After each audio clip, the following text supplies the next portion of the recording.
Assalamualaikum warahmatullahi wabarakatuh.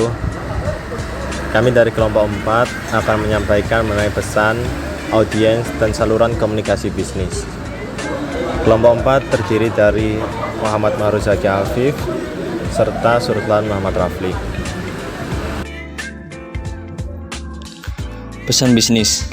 Pesan bisnis adalah suatu kehendak, pemikiran, ide, atau informasi yang disampaikan pengirim atau sender kepada penerima pesan atau receiver. 3 langkah pembuatan pesan bisnis, yaitu yang pertama perencanaan, yang kedua penyusunan, dan yang terakhir yaitu revisi. Perencanaan pesan. Proses perencanaan pesan dimulai dengan menentukan tujuan daripada pesan bisnis tersebut. Tujuan pesan bisnis dapat berupa penyampaian informasi atau information, membujuk atau persuasi atau persuading, dan permohonan kerjasama atau kolaborasi. Penyusunan pesan. Proses penyusunan pesan dimulai dengan menuliskan ide, gagasan, tujuan, dan informasi selengkap mungkin. Penulisan ide ini harus dituliskan berdasarkan data yang ada dan tidak boleh ditulis secara asal-asalan. Dan yang terakhir yaitu revisi pesan. Proses revisi pesan perlu dilakukan apabila saat evaluasi ditemukannya kekurangan-kekurangan daripada pesan bisnis tersebut. Contohnya, pesan kurang efektif, kurangnya mendapat tanggapan, tidak sesuai dengan harapan masyarakat, dan lain-lain.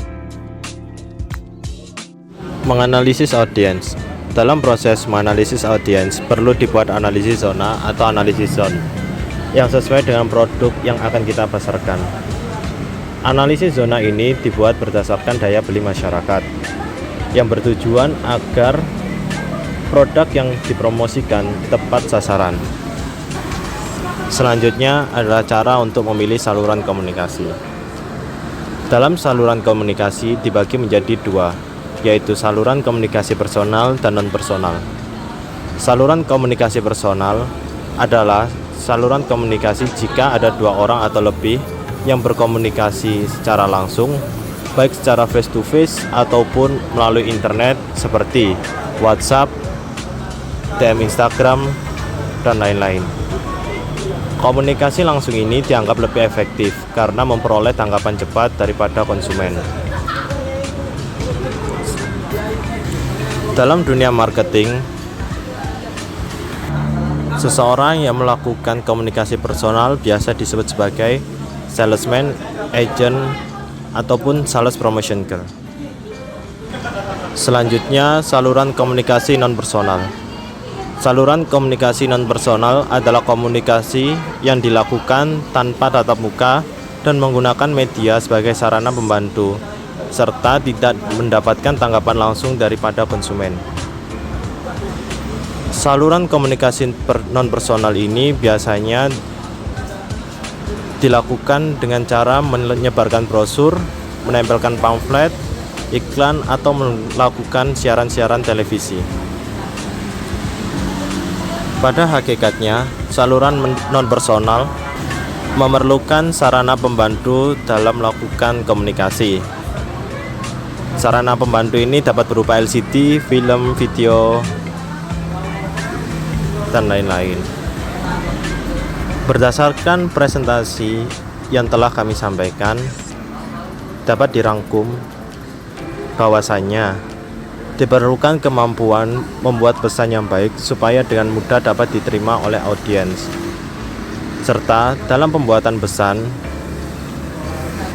bisnis ada beberapa hal yang dapat dipilih untuk ditonjolkan supaya menjadi menarik.